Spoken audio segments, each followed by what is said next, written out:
한 주간 잘 지내셨죠? 네, 만나니 반갑습니다. 오늘 아침 무엇을 드시고 오셨습니까? 단단한 음식 먹고 왔습니까? 네, 이 말씀에 내가 오늘 말씀을 먹었다고 생각할 수도 있고 오늘 어떤 음식을 먹었다고 생각할 수도 있어요. 성경에서는 음식을 대부분이 말씀을 상징합니다. 오늘 히브리서 5장에 보면 대제사장에 대한 얘기가 나오고 있습니다. 대제사장은 직무가 있는데 그 직무는 하나님께 대한 일에 대하여, 하나님께 속한 일에 대하여 사람을 위하여 하나님께 예물을 드리고 제사를 드리는 일을 한다. 그리고 그 제사장은 사람 중에서 택했다라고 기록하고 있죠.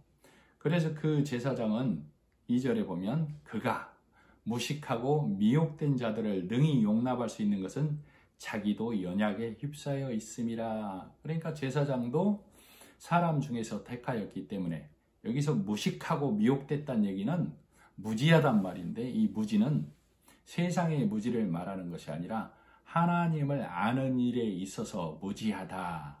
이걸 말하고 있는 거예요. 그리고 미혹됐다는 얘기는 하나님을 찾는 길, 하나님의 말씀을 듣는 길에서 미혹되어서 세상의 유혹에, 세상의 교훈의 말에 미혹되어서 하나님을 내 방법과 내 수단으로 하나님을 섬기려고 하는 것, 그것을 미혹됐다라고 말하는 것이죠. 이 대제사장은 3절, 그러므로 백성과 자신을 위한 속죄제를 드려야 한다. 백성을 위한 속죄제도 필요하지만 자신 또한 육신에 있기 때문에 자신을 위한 속죄제도 드려야 한다라고 말하고 있어요. 4절에 보면 이 존귀함도, 그러니까 땅에서 택한 대제사장의 이 자리도, 이 존귀한 자리도 스스로 취하지 못하고 스스로 내가 하겠노라 해 나서서 되는 것이 아니고 오직 하나님께서 아론을 세운 것처럼 하나님의 부르심으로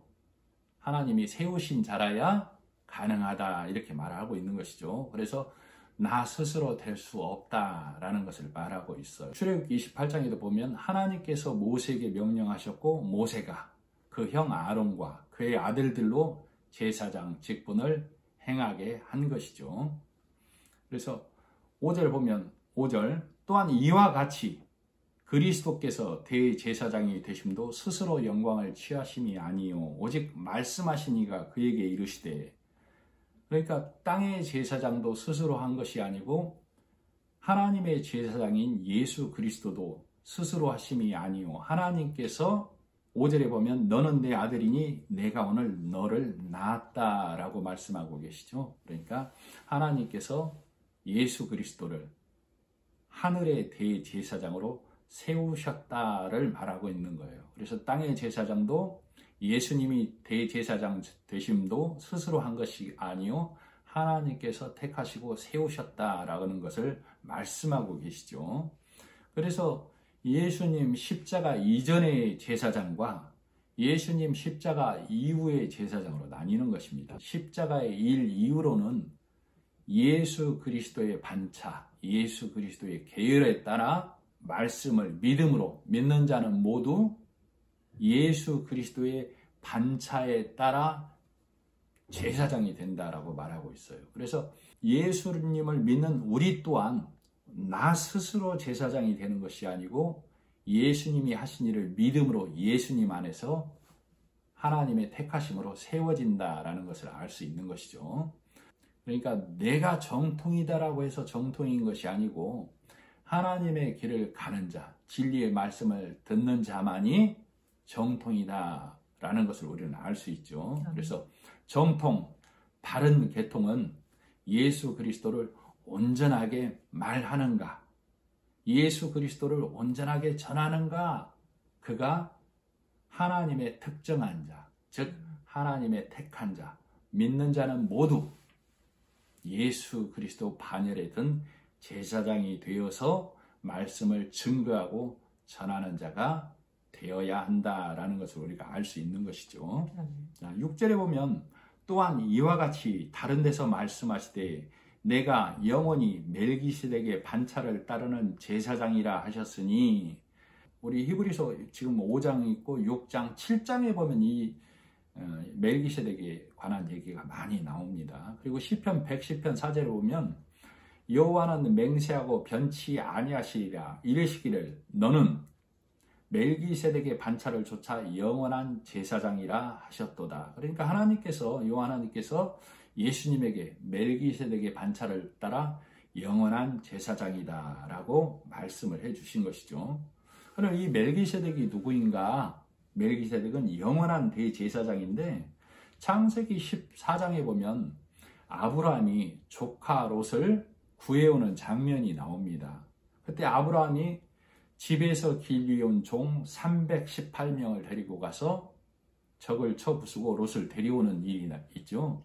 그때 살렘 왕 멜기세덱이 아브라함에게 나와서 떡과 포도주를 가져왔다라고 말하고 있어요. 너를 이 싸움에서 이기게 하시고 승리하게 하신 분은 여호와 하나님이다 라는 것을 멜기세덱이 아브라함에게 전해주죠. 그러자 아브라함이 그 말을 듣고 취한 것의 10분의 1을 멜기세덱에게 드리죠. 그래서 이 멜기세덱은 영원한 제사장이라고 하셨고 10의 1조를 드리는 것은 아브라함이 큰 자에게 드린 것이죠. 그래서 멜기세덱은 영원한 제사장이라고 한 것처럼 믿음의 조상이라고 하는 아브라함도 내가 싸움에서 이기고 온 것은 내 의와 내 힘이 아니요 살렘 왕 멜기세덱이 너를 이기게 하신 분은 여호와 하나님이다 라고 증거해 주고 있는 거예요. 그러니까 아브라함이 싸움에서 이기고 돌아올 때에 살렘 왕, 즉 예수 그리스도를 만나지 못했다면 아까 318인을 거느리고 갔다고 했죠. 네. 집에서 길리온 종. 그러니까 예수 그리스도를 만나지 못했다면 내 힘과 내 의로 적을 쳐부수고 롯을 데려왔다. 이 자리에 서게 되는 거예요. 그러나 살렘 왕 멜기세덱이 아브라함에게 너를 이기게 하신 분은 하나님이시다라고 증거하신 것이죠.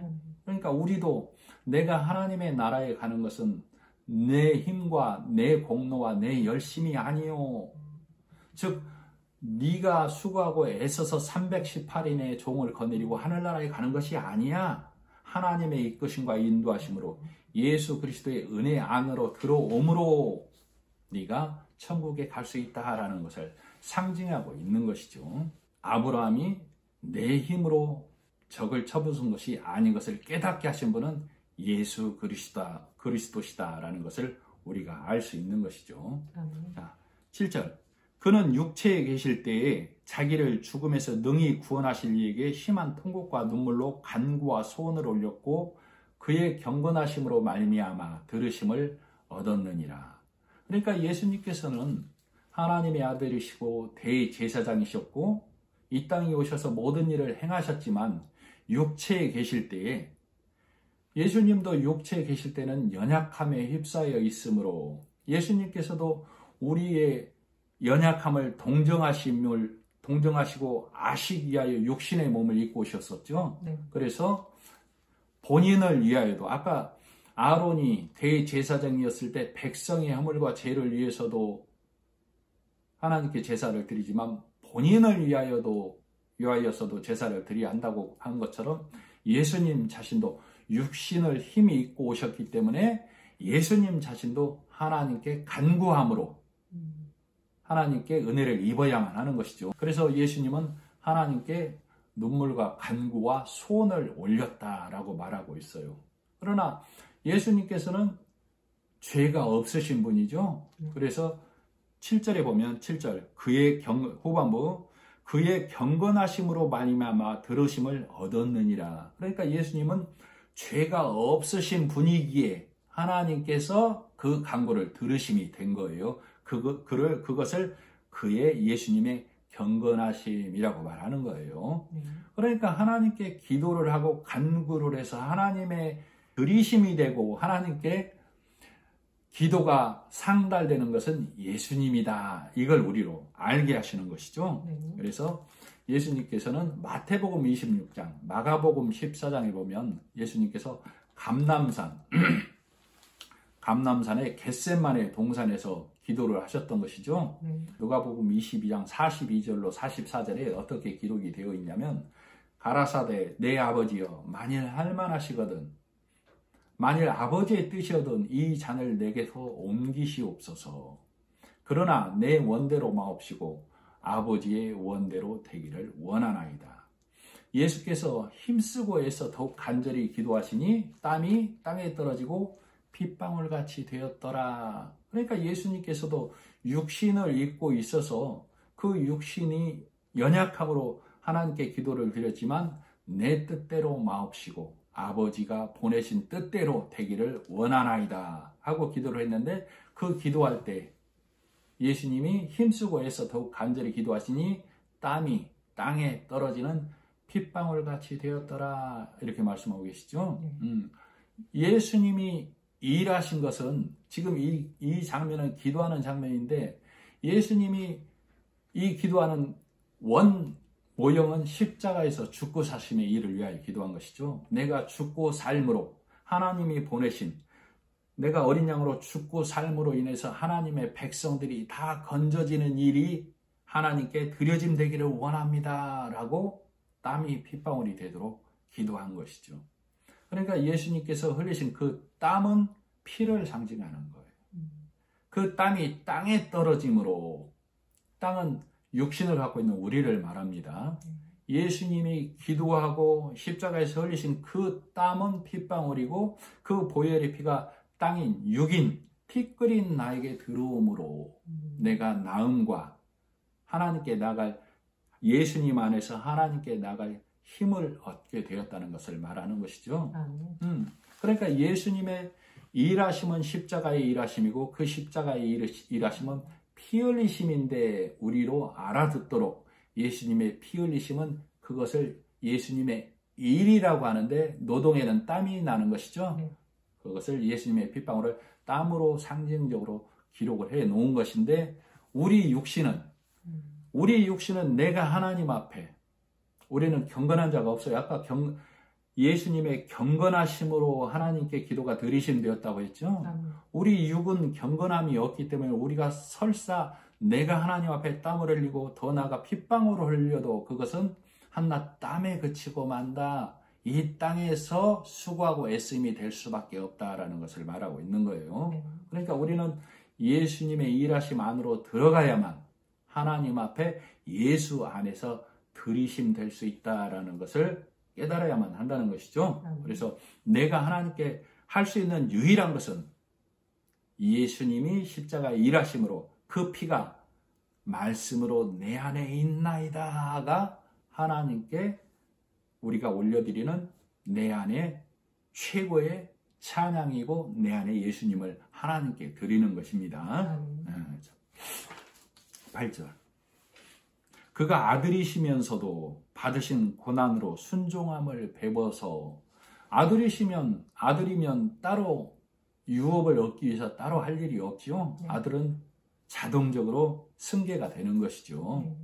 그런데 그 아들이시면서도 받으신 고난으로 순종함을 배웠다라고 하고 있습니다. 우리 히브리서 2장 9절에서 예수님의 고난은 십자가의 죽으심을 말한다고 했었죠. 십자가의 죽으심의 고난을 받으심으로 순종함을 배워서 우리에게 본이 된 것이죠. 그래서 부활하심으로 완전하고 온전하게 되신 거예요. 자, 빌립보서 2장 5절에서 11절까지 보면 예수님의 고난과 순종이 기록이 되어 있습니다. 제가 한번 말씀을 읽어드릴 테니 한번 예수님의 고난과 순종을 생각하면서 말씀을 좀 들어보시면 좋겠습니다. 빌립보서 2장 5절 너희 안에 이 마음을 품으라 곧 그리스도 예수의 마음이니 그는 근본 하나님의 본체시나 하나님과 동등됨을 취할 것으로 여기지 아니하시고 오히려 자기를 비워 종의 형체를 가져 사람들과 같이 되었고 사람의 모양으로 나타나셨음에 자기를 낮추시고 죽기까지 복종하셨으니 곧 십자가에 죽으심이라. 이러므로 하나님이 그를 지극히 높여 모든 이름 위에 뛰어난 이름을 주사 하늘에 있는 자들과 땅에 있는 자들과 땅 아래에 있는 자들로 모든 무릎을 예수의 이름에 꿇게 하시고 모든 입으로 예수 그리스도를 주라 시인하여 하나님 아버지께 영광을 돌리게 하셨느니라. 그러므로 나의 사랑하는 자녀들아, 너희가 나 있을 때뿐 아니라 나 없을 때에도 항상 복종하여 두렵고 떨림으로 너희 구원을 이루라. 그러니까 예수님께서 하나님, 근본 하나님의 본체시나 하나님과 동등됨을 취하지 않은 것은 우리에게 은혜입니다. 하나님과 동등됨으로 오셨다면 우리가 살아날 자가 아무도 없습니다. 그래서 그는 종의 형체로 이 땅에 오셔서 우리를 위하여 죽어주심, 그것을 동등됨을 취하지 아니함이라고 말하는 것이죠. 그래서 십자가의 죽으심으로 우리 모두를, 내가 하나님께 나아가는 길은 오직 예수님의 은혜로, 예수님의 십자가에 죽고 사심의 은혜로만 나아감을 믿습니다가 복종과 순종이다, 이 말이죠. 그래서 이 예수님의 죽고 사심으로 내가 하나님께 나아갈 수 있게 되었다는 그 사실을 믿는 그 믿음을 항상 복종하여 두렵고 떨림으로 너희 구원을 이루라, 이렇게 말씀하고 있어요. 그러니까 예수님이 십자가에서 죽고 사심의 일을 네가 온전히 받아들였으면 그것을 하늘나라 가는 그날까지, 내 생명이 다하는 그날까지, 그날은 오늘 밤이 될 수도 있는 것이죠. 그날까지 네 안에 들어온 진리의 말씀을 잃어버리지 말라가 너의 구원을 두렵고 떨림으로 이루라. 왜? 유혹된 말과 교훈의 말에 휩쓸려 가지 말라, 그 말이죠. 예수님께서 고난받고 죽고 사심으로 9절 온전하게 되셨은즉, 되심으로 자기에게 순종하는 모든 자에게 영원한 구원의 근원이 되시고, 그러니까 하나님의 구속함의 은혜를 입는 것은 그 구원의 근원, 근본이 예수님의 온전하게 되심이죠. 그 예수님의 온전하게 되심이 고난 받으심으로 죽고 사심으로 배우신 순종함이죠.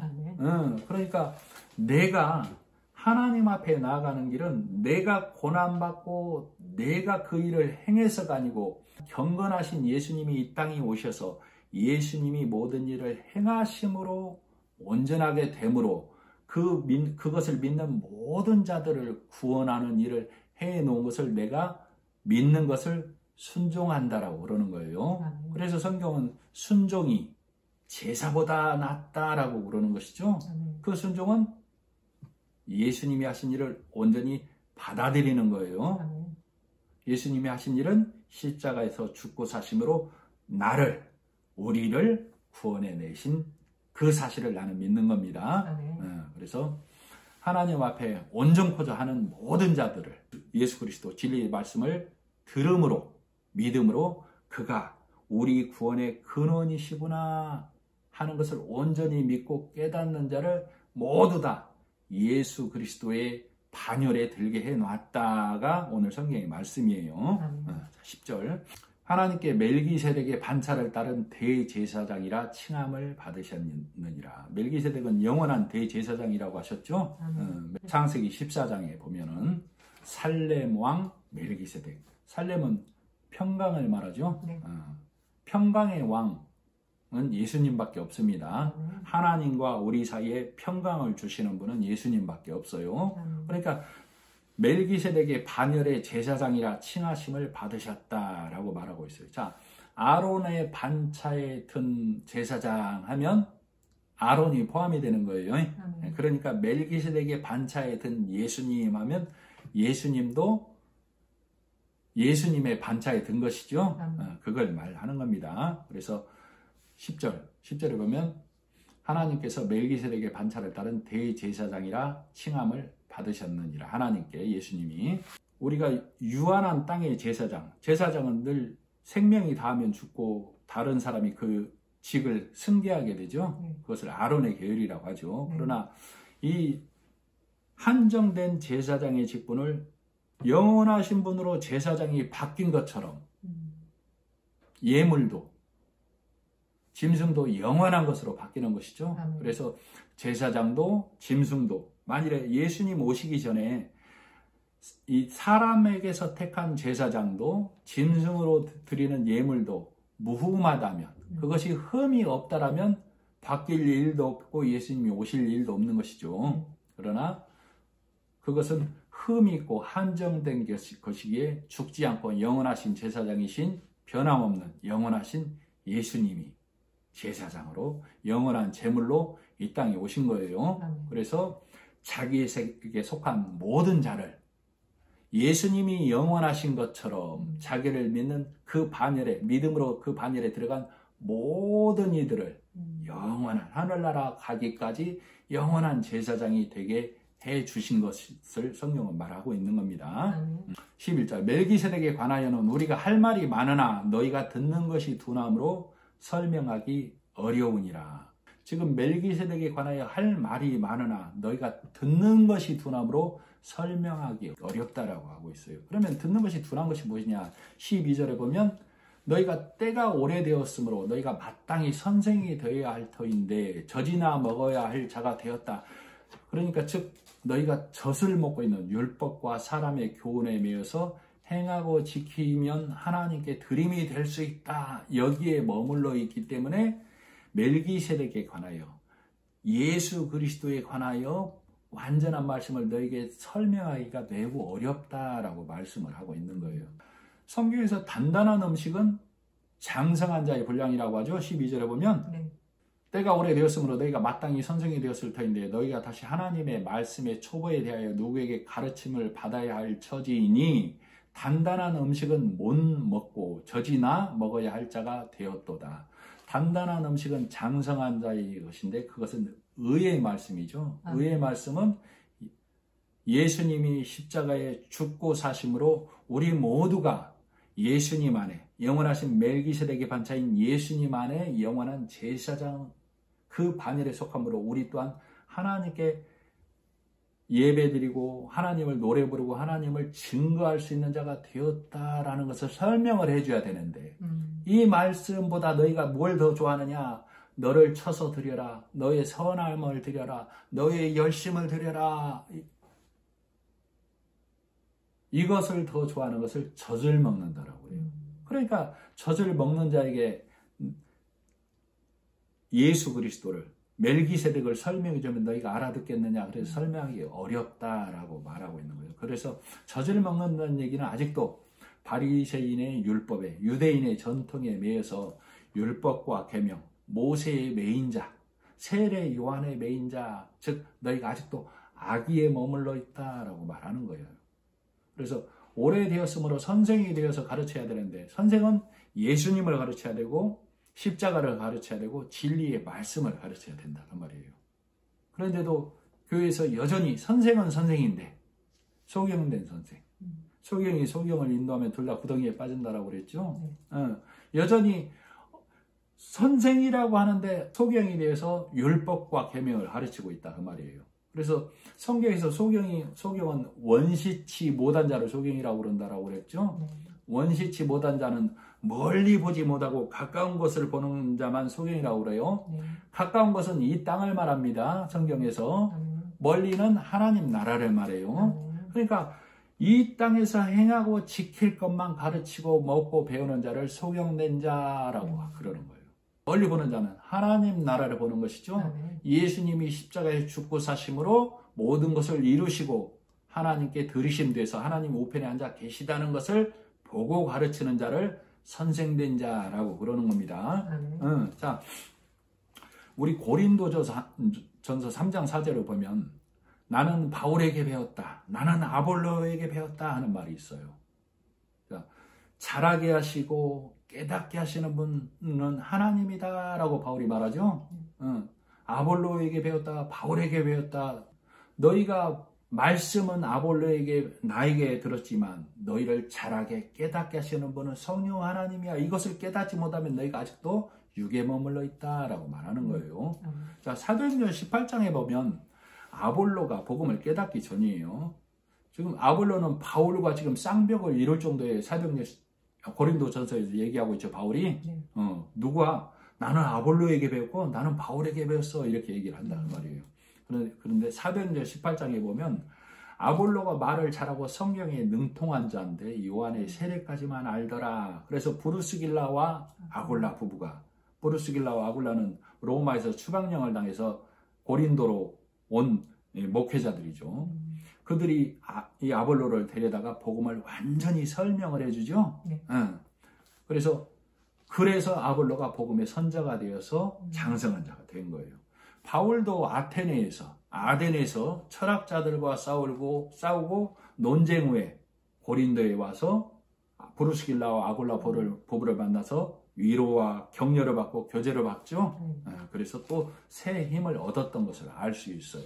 율법에 있었던 세례 요한까지만 알던 아볼로가 힘을 얻고 아덴에서 철학자들과 논쟁 후에 침울해 있던 그 바울이 또 새 힘을 얻는 것은 브루스길라와 아굴라, 복음을 알고 있는 그들로 인해서 교제를 통하여 말씀이 회복되어져서 다시 복음으로 아볼로가 넘어오고 바울이 새 힘을 얻는 것처럼 나는 오늘 어떤 말씀을 듣고 있는가가 내 영혼의 생명과 직결이 되어 있는 거예요. 아멘. 내가 육의 말에 머문 말을 듣고 있는가? 원시치 못하고 이 땅에 한정된 말을 듣고 있는가? 아니면 의의 말씀을 경험한 말씀을 듣고 있는가를 구분을 해야 합니다. 자, 예수님은 노자, 공자, 소크라테스가 잘 못해서 예수님이 오셨다라고 가르치는 말씀을 듣고 있으면 안 돼요. 우리는 귀에 쏙쏙 들리는 율법의 좋은 말은, 교훈의 좋은 말은, 도덕의 좋은 말은 이미 위인들이, 철학자들이 다 해놨어요. 지금도 많은 이들이, 지식 있고 지혜 있는 많은 사람들이, 세계의 석학들이 홍수처럼 세상에서 달콤한 말, 지식의 말은 많이 쏟아내고 있어요. 그러죠? 네. 그리고 우리는 이런 것들을 초등학교에서 이미 다 어느 정도는 배우고 올라오게 돼 있어요. 자, 성경의 성령 하나님은 육이 할 수 없다라고 말하고 있어요. 육은 하나님을 기쁘시게 할 수 없다라고 성경은 성령 하나님을 통해서 말하고 있어요. 그러나 이 성경을 사람이 보면, 원시치 못하는 자가 보면 육이 할 수 있다로 보고 육이 해낼 수 있다로 가르치고 있어요. 나는 교회에서 나는 어떤 말씀을 듣고 있는가? 또 나는 교회라면서, 또 나는 신앙인이라면서 사람들에게 어떤 말씀을 전하고 있는가? 어떤 하나님을, 어떤 예수 그리스도를 전하고 있는가? 깊이 생각해 봐야 합니다. 만일에 이 세상, 하나님 나라를 보지 못하고 이 세상 근시안적인 이 신앙으로 말씀을 전하고 듣고 있고, 사람의 바른 행위가 영적인 것이라면, 하나님께 드려지는 영적인 행위라면 바리새인들이, 유대인들이 그것을 충실하게 해왔어요, 이미. 그러면 하나님은 그들을 신령한 자라고 칭하여 줬을 거라고. 예수 그리스도가 굳이 안 왔어도 된다고. 만일에 예수님이 오셨으면 바리새인과 유대인들에게 너희가 잘하고 있다라고 칭찬해주고 갔을 거라고. 그랬다면 행위가 하나님께 드려지는 영적인 것이라면 가인으로부터 성경의 첫 것들이 다 그 길을 간 자들이 너희가 신령한 자야 라는 칭호를 받았을 거라고. 성경은 그러지 않죠? 진리의 성령 하나님은 성과 악의 구분의 열매라는 선악과로부터 시작해서 가인과 그 후예들의 육에 있는 사람의 생각에 머문 자들을 하나님과 대적한다라고 성령은 말하고 있어요. 성령 하나님은 육은 하나님을 기쁘시게 할 수 없다라고 이미 못을 박아놨어요. 그런 자들을 성경은 하나님을 대적한다, 예수님을 대적한다 해서 그들을 적 그리스도라고 말하고 있다고.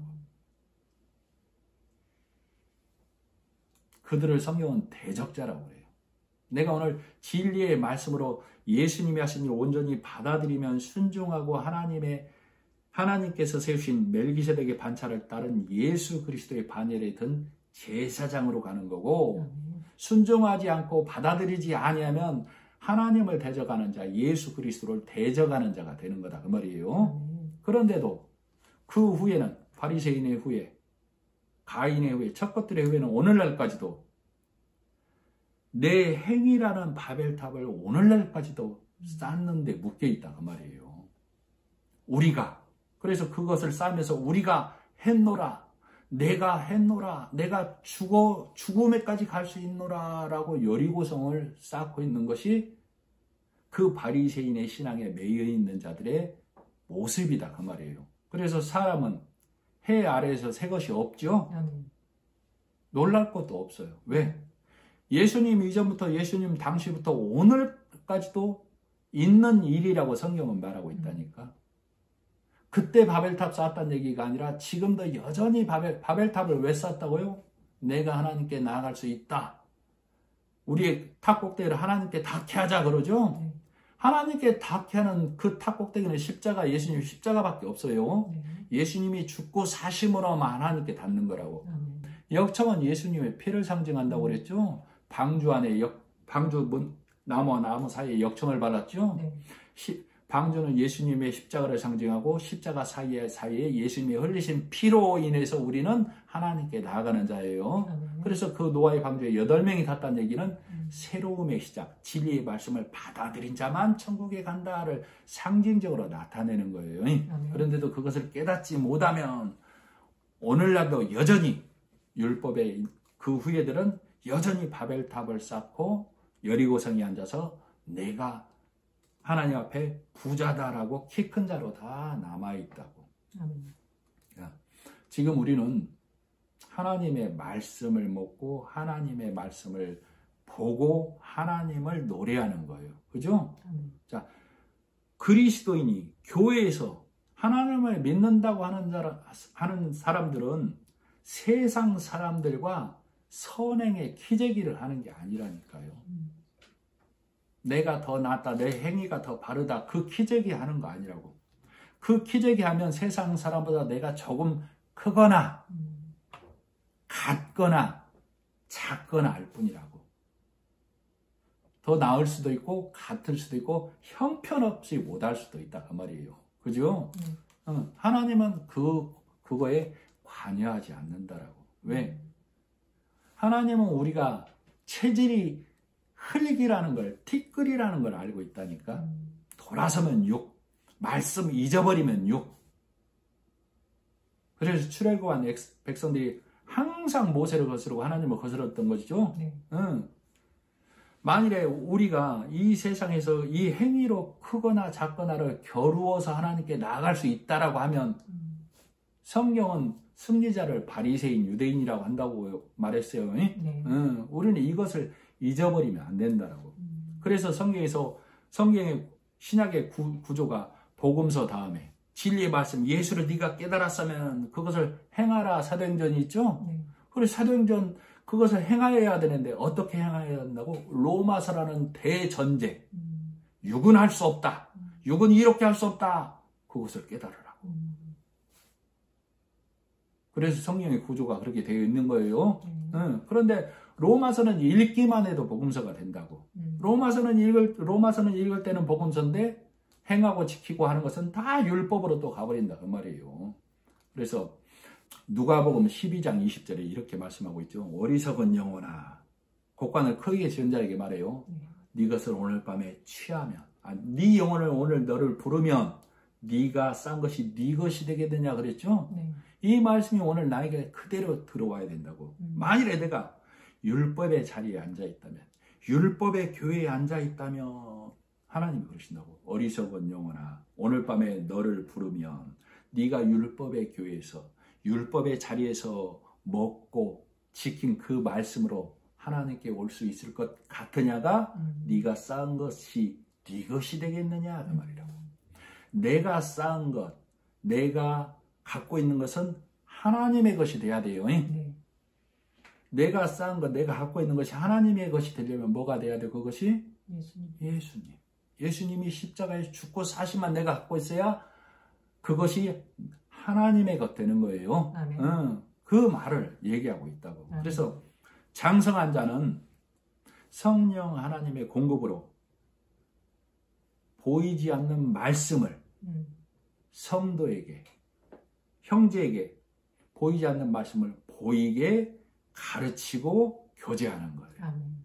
예수님이 죽고 사심으로 영원한 제사장이 되셔서 우리로 그 반열에 따라 제사장 되게 해주셨어 라고 가르치고 먹이는 거예요. 아멘. 그러나 유괴기는 안 들리죠? 왜? 이 유괴기는 어디로 열려 있냐면 선행으로. 내 행위를 드려야만으로 눈과 귀가 열려 있어서 이 진리의 말씀이 안 들린다고. 이게 육이 갖고 있는 본능.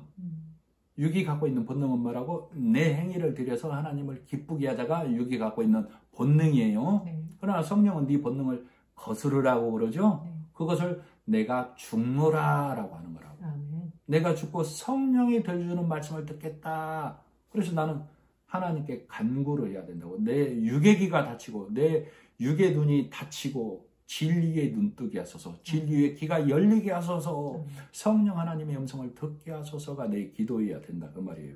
그래야 내 본능을 거스러서 진리의 말씀을 듣는 자가 되는 거예요. 13절 이는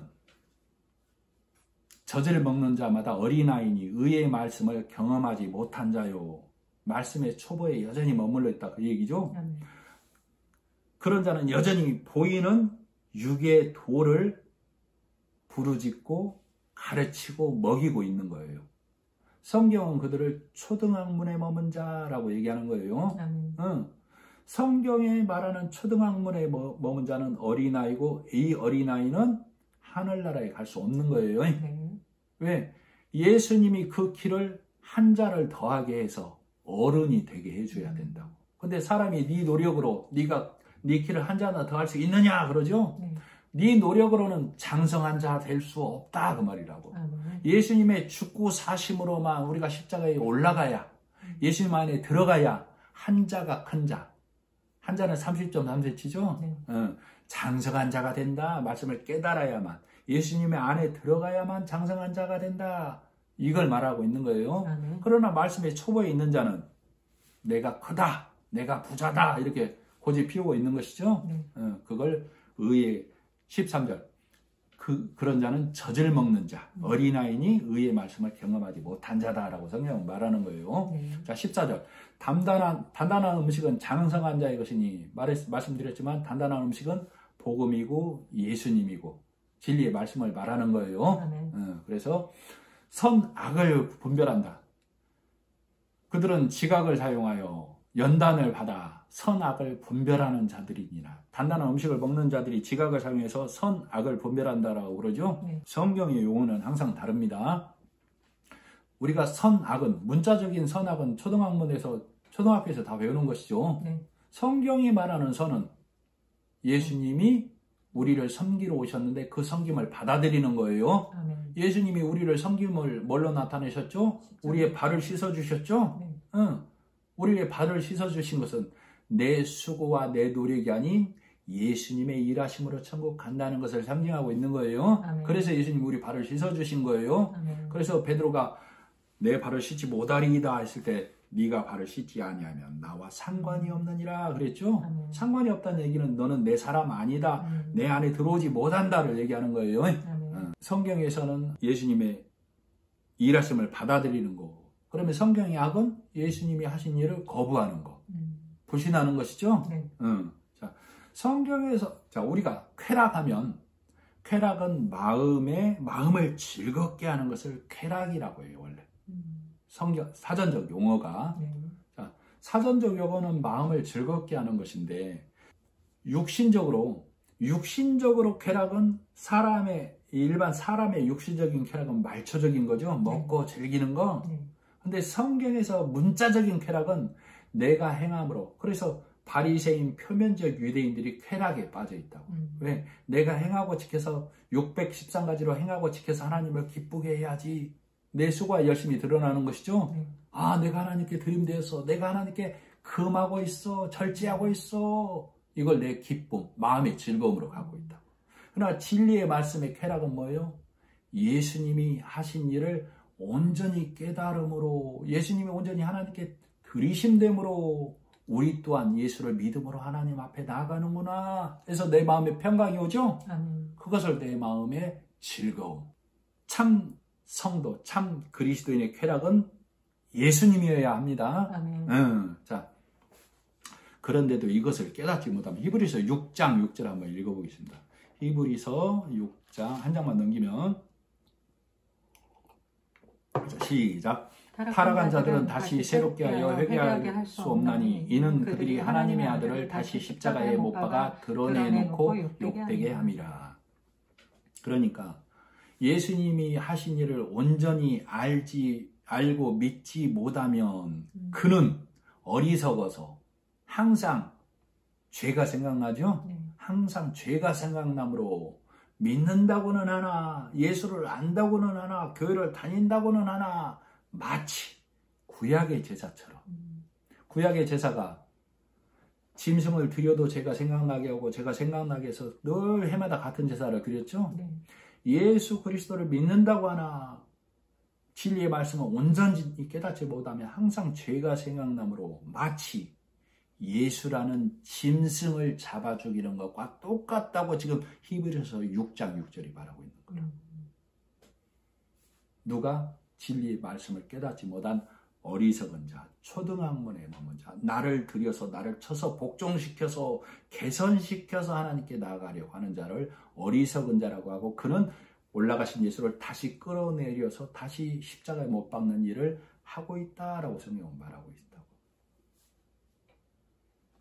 그래서 오늘 말씀을 요약해 보면 성경은 사람이 하나님께 드림될 수 없다라고 말하고 있어요. 그래서 한정된 제사장을 폐하시고 한정된 예물을 폐하시고 멜기세덱의 반차를 따르는 영원한 대제사장이신 예수님이 이 땅에 오셔서 제물이 되셔서 제사를 드리심으로 하나님이 흡족히 넉넉히 부족함 없이 받으시는 영원한 제사를 단번에 완전하게 이루신 것이죠. 그 일을 다 이루고 완료하시고 하나님 우편에 앉아 계신 것을 우리에게 성령 하나님이 증거하고 계시는 거예요. 그래서 이 말씀을 깨달은 나는 예수 그리스도의 반열에 든 제사장이 되어서 하나님을 찬양하고 이 사실을 모르는 사람들에게 예수 그리스도의 은혜를 선포하고 전하는 이 땅에서 하나님에 속한 일을 하는 제사장의 일을 수행하는 겁니다. 그를 하나님의 백성 된 자, 예수 그리스도의 반열에 든 만인 제사장이라고 하는 거예요. 네, 말씀하시길 기도하겠습니다. 하나님 아버지, 은혜를 감사합니다. 이 육신의 생각이라는 장막을 벗기가 왜 그리 어려웠는지요. 성령 하나님이 도와주시지 않았더라면 나는 오늘도 여전히 내 육을 쳐서 내 육을 들여서 하나님께 나아가려고 바벨탑을 쌓는 우매함을 저지르면서도 나는 하나님께 드림되었다. 나는 하나님께 열심으로 나아가고 있다 하는 우매함의 노래를 부를 수밖에 없었지만 진리의 성령이 깨닫게 하심으로 예수 그리스도가 온전히 들이심되고 해놓았다는 사실에 내 마음의 평강과 위로와 기쁨이 되어서 나는 오늘도 이 시간 성령 하나님과 함께 예수 그리스도의 은혜를 하나님 아버지께 올려드리는 예배자로서 예배를 드리게 해주신 은혜를 감사드리며 예수님의 이름으로 기도드립니다. 아멘.